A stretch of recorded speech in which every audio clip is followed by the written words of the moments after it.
Welcome to the Unit 6 review video. This video will cover the unit about Empire that we did right before the semester break. We'll be looking at some of the textbook work that you did, the huge article, The Age of Gunpowder Empires, which I would suggest is a really key one to review. It's got a lot of information in it.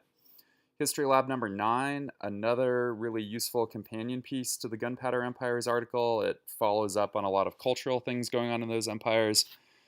The Pattern of Empire by Philip Curtin, which focuses more on the role of Europe in this time period, and then Patterns of Frontier Genocide by Benjamin Madley. So this unit could have easily been 2 units and broken into 2 parts, and so I would suggest that the first 2 chunks, the Age of Gunpowder Empires and Empires in Diversity, should be thought of as kind of a mini unit, and then the second 2 parts about the rise of Europe should be thought of as a mini unit, that it kind of splits at that point. And I'll try to talk about how that works as we go through the review video. So the Age of Gunpowder Empires is about 45 pages worth of stuff. The main concept, sort of self-evidently, is that guns and gunpowder reshaped all these Afro-Eurasian societies. They were tremendously influential in terms of who was able to conquer who. They were a major part of the transatlantic trade, which brought guns into African empires and really reshaped how African societies interacted with one another, as we talked about in Unit 5. And they really allowed Europe to gain some military advantages.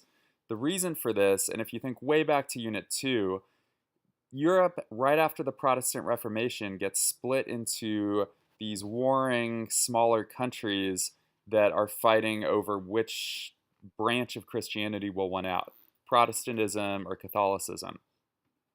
And so this 1500s, late 1500s through the 1600s period is this time of religious wars all throughout Europe. No one's able to actually unify Europe or to conquer everyone else, but it creates this massive swell in military technology. And the key pieces of that are, first of all, the increasing use of gunpowder in cannons, the development of various guns that can be carried by soldiers, and then at the same time, you have gunpowder weapons on ships to be able to have these naval battles. One of the advantages that Europe had is because they were building ships to cross the Atlantic Ocean to participate in the triangular trade, they had to build bigger ships than the kind that were on the Indian Ocean that were being used by Asian societies, Islamic societies who were conducting trade out there. And so the bigger European ships were able to carry cannons without falling apart from the recoil when the cannons fired, and they were able to withstand some of these onslaughts as well.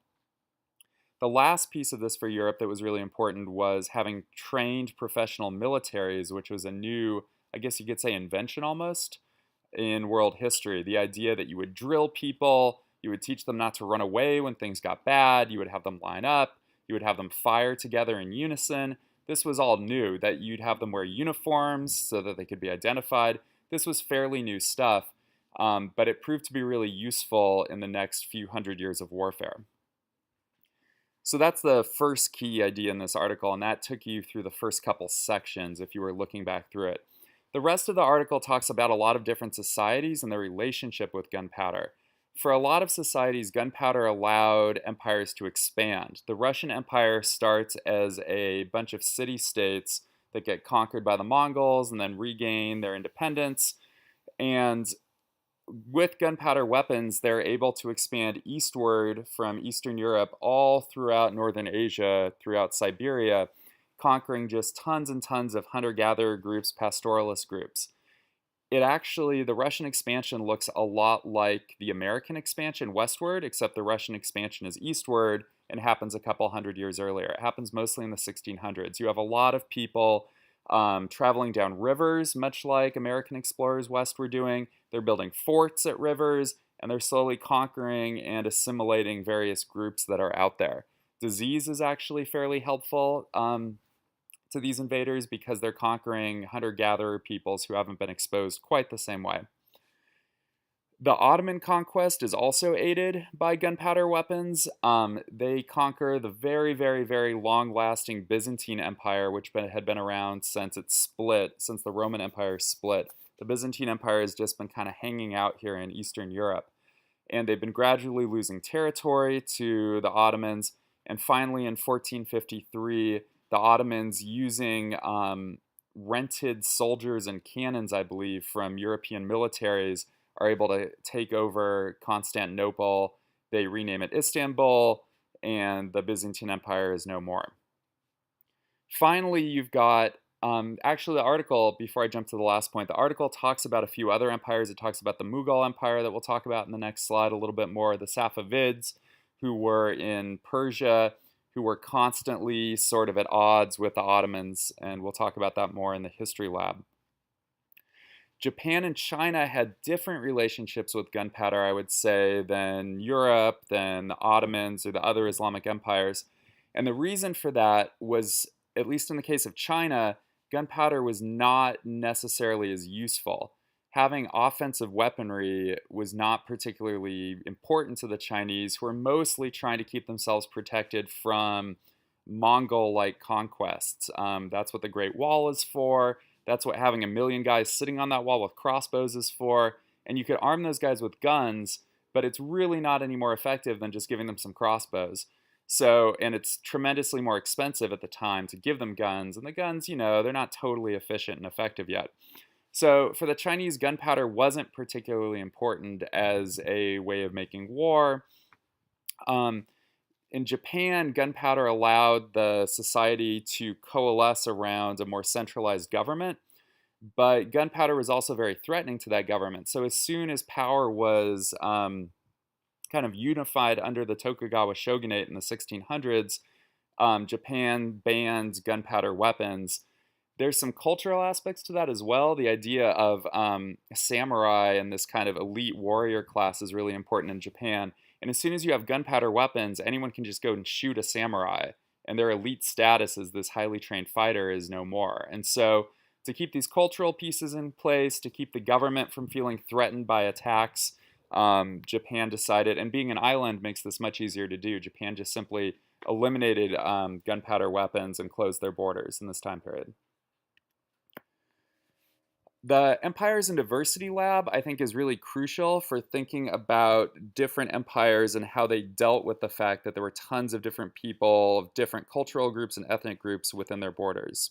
The sources split nicely into a couple of different categories. There were a few about East Asian societies, a source from China, a source from Japan. There were some from Islamic societies like the Ottoman Empire and the Mughal Empire. And there were some from European societies. I'm going to focus on the first two. A big deal right now in East Asia, as we can tell from these sources, is that the emperors of these places, the shoguns, were worried about the presence of Christian missionaries. And if we think back to Unit 2, Christianity is one of the three what we call portable religions, which are really easily spread by missionaries, by monks. They have a holy book which can be distributed. They have all sorts of places of worship that get set up. And so they spread really easily. And if you think about it, new religions cause some level of destability in an empire because they go against sometimes, or they complicate the role of whatever the primary religion or ideological system is in the empire. So if we're talking about, for example, China, Christianity doesn't reinforce Confucian beliefs in any meaningful way. And in fact, it can go against it in ways that are problematic for trying to rule. So the solution for this in these legal codes was to essentially, at least in Japan, there's the example of telling people who were of an elite class, who had a certain amount of wealth, that they weren't allowed to convert. They simply just weren't allowed to do it. There was an expulsion of Christian missionaries from China at one point. Again, they closed down the empire except for a single port that was open to Dutch traders. And we'll talk about the influence of westernization in Japan in a later video. There's some other things going on in the Middle East and in Persia around Islam. The Safavid Empire is Shia Islam, which is a branch. The Ottoman Empire is a different branch, Sunni Islam. And these branches don't get along really whatsoever. So there's kind of constant warfare around the border between those empires. The Ottoman Empire is also engaged in a variety of wars in Eastern Europe where they're pushing up against the borders of um, Christianity, and they're trying to conquer various cities. They lay the city of Vienna to siege multiple times in the 1600s. So there's a lot of religious warfare. It's not just Christians, Protestants, and Catholics fighting each other. It's also branches of Islam. It's also Muslims and Christians at war in this time period. The last empire I want to focus on is the Mughal Empire, which is a set of Muslim elites ruling a majority Hindu population. And this is a tricky task, of course. It's very reminiscent of the Mongols attempting to rule China. It's a little precarious, of course, because the laws and the religion of the realm are different than what most of the people follow. We read a source talking about Akbar, who was a very strong ruler according to the historical record and was very open and religiously tolerant. His successors were not as strong of rulers and were not as tolerant. So the tolerance that we saw in this history lab was for a brief period of time that was not really sustained over the entire Mughal Empire. Some of the weakness of the Mughal Empire actually was what let the British creep in, which we'll talk about in the slides that follow. Okay, so imagine now that we've hit a shift in this unit. The beginning part of this unit is sort of descriptive, and then it talks about the technology going on that allowed empires to form, the culture, and the trickiness of having multiple cultures and groups within an empire. But there's a big change that's happening in the 1600s as well. And the change is that Europeans are breaking into these old trade networks, and they're slowly developing these global empires, what Philip Curtin in this article calls trading post empires. I also like to call them extraction empires because I think of them not as places where you would send a bunch of European colonists, but where you would send some traders and some military units, and you are there to extract wealth from those places, either in the form of taxation or in the form of resources. The motivation behind this for Europe is twofold. The first, I guess this isn't even motivation, it's more just that they're able to do it, is the fact that the age of exploration has pushed shipmaking to a new level in Europe. And that's motivated by the fact that once the Byzantine Empire falls in 1453, there's no clear trading pathway for Europeans that doesn't go through some sort of Muslim-controlled lands, and rulers who are on the outskirts of Western Europe don't want to pay all those taxes for their goods. So Europeans are able, with this new shipbuilding technology, to round the Cape of Africa. Vasco da Gama does that for the first time in the 1490s, just as Columbus is sailing to the New World. And then suddenly Europeans have shown up with ships. It's a long route around Africa, but it's doable if there's enough profit in it. They show up with ships in the Indian Ocean, which has been this kind of center of trade for the last 1,000 years almost. And with that, European guns on ships that we talked about in the previous unit are easily able to overwhelm any sort of Islamic fleets that are out there, Indian ships, and that sort of thing. The battles are quick, they're one-sided. Europeans quickly go in and take over some port cities and establish their own trading posts in these places. And they gain access to these luxury goods. That's really the motivating factor here that I alluded to earlier. They want spices, they want silks, they want cotton textiles from India. All these things are ways for the elites in Europe to show that they're rich. They're things that are heavily valued by those societies. The tricky thing about this, and this article digs into some of the methods of control, is that what started off as a mostly economic venture, the idea of setting up some trading posts on the coast, with a little bit of force involved to take over, ends up becoming more of a political venture. The economic concerns and the political concerns start to overlap. And a really good example of this is India. The British East India Company sort of moves into the one province in India, and they establish themselves as tax collectors, and they say, hey, guess what, Mughal Empire will work for you. The people who live in these regions have become used to, at this point, being controlled by people who are not the same as them. Remember, the Mughal Empire is a set of Muslim leaders and controlling this Hindu area, and so having Christian rulers is not really that much different. And so the influence of the British East India Company, accompanied by guns, starts to become more and more pervasive. And some poor decisions allow by the Mughal Empire allow Europeans in. At some point in the 1850s, there is a revolt by a bunch of Indian soldiers. Indian soldiers have been paid throughout this time by the British to keep the peace. This revolt freaks out the British government basically back at home, and the Queen sends the troops in, and suddenly the British Crown is running India. It's no longer just this private company thing, it's now the actual British government who is sending in the British military. So you get this shift between, oh, it's just this economic thing and we're just trying to make money, to suddenly, this is a full, legit colony of Britain. At the same time, the British are colonizing just about everything they can lay their hands on.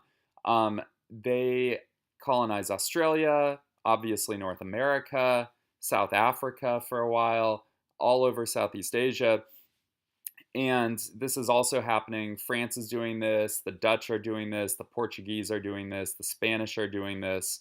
One easy way to see who colonized what is to see what European language has stuck around there. The kind of crown jewel at this time period in terms of wealth that you would want to take over is China, of course. And the British fight these two really brutal wars against China, and they're not terribly even. The Chinese have this kind of arrogant take on this little tiny island in Europe, which would have been correct maybe 200 years before. But by this point, by the 1850s, as we'll talk about in the next unit, the British have industrialized, they have steamships, they have all sorts of military power, and they're able to win all these battles as they go up these Chinese rivers and hit these coastal cities or these port cities. And so in the end, China is forced to sign two different really problematic treaties. They give up land to the British, like Hong Kong, and they allow these really problematic economic trades still with the British.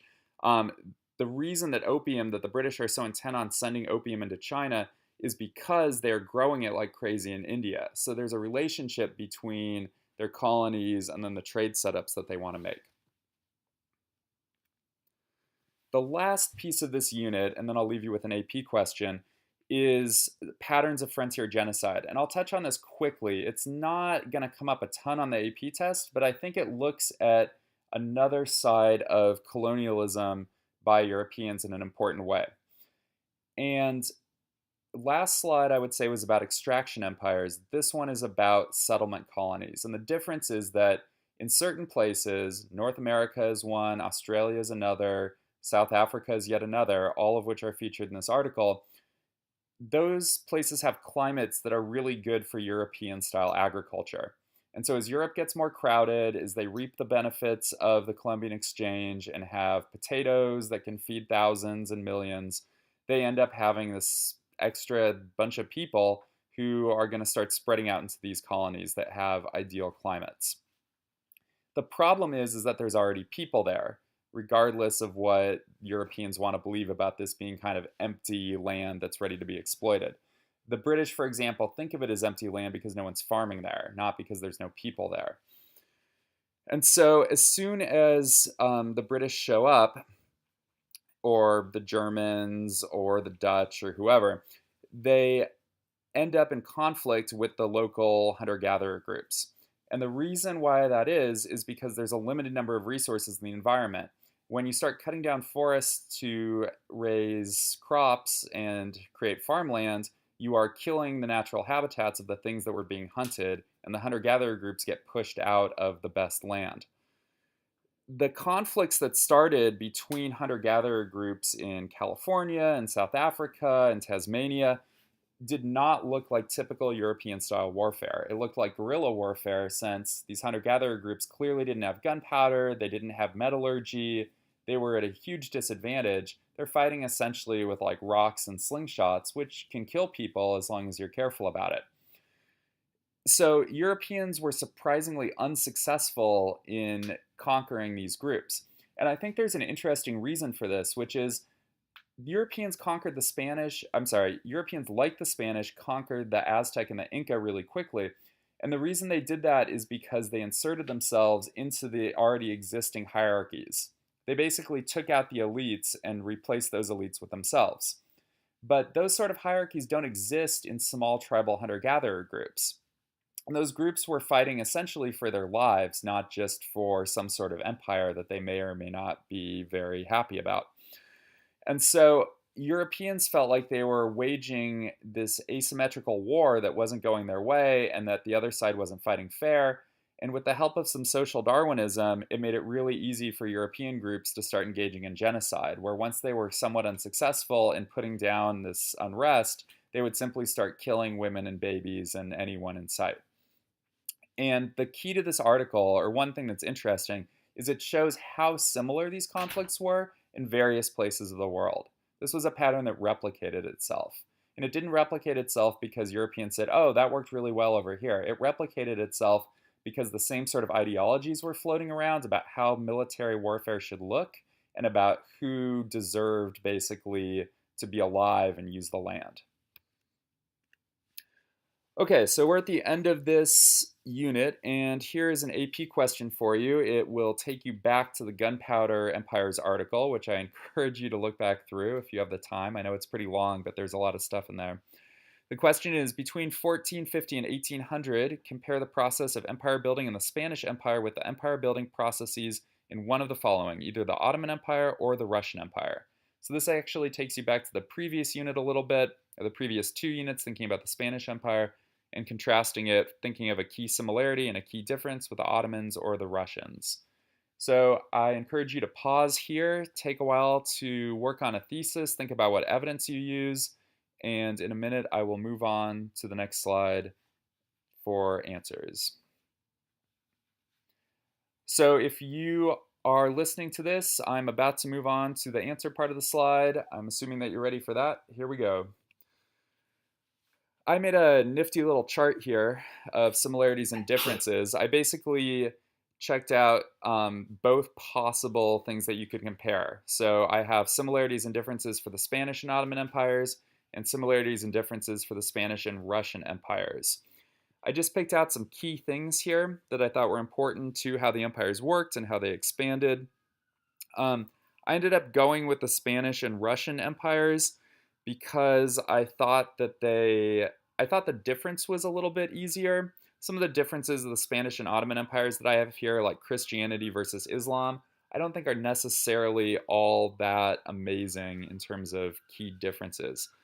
So the thesis I wrote highlights the idea that both empires relied upon gunpowder weapons. And if that seems obvious, that's good, because you're not trying to reinvent the wheel here. You're trying to come up with a simple, straightforward, accurate answer to the question.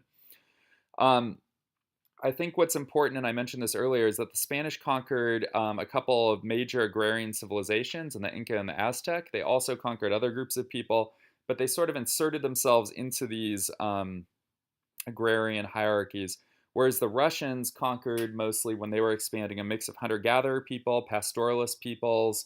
It was a different sort of look to it.